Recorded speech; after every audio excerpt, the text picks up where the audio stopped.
ঢাকা দক্ষিণের মেয়র এখন পলাতক হয়ে কোথায় আছে আল্লাহই জানে।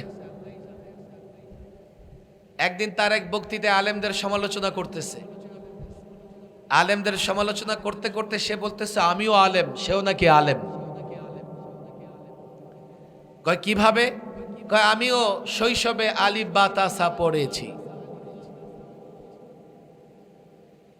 আমি এরপর দিন জুমার আলোচনায় বসলাম, বসে মুসল্লিদের বললাম আমিও ব্যারিস্টার। মুসল্লিরা বড় বড় চোখ করে তাকায় আছে, হুজুর আপনি আবার ব্যারিস্টার হলেন কবে? এক যুগ ধরে আপনার পেছনে নামাজ পড়ি, কোনোদিন তো আপনাকে ব্যারিস্টার হিসেবে দেখলাম না। আমি বললাম কেন? আপনাদের মেয়র যদি আলিফ বা তাসা পড়ে আলেম হয়ে যেতে পারে, আমিও ABCD পড়েছি, আমি কেন ব্যারিস্টার হতে পারবো না?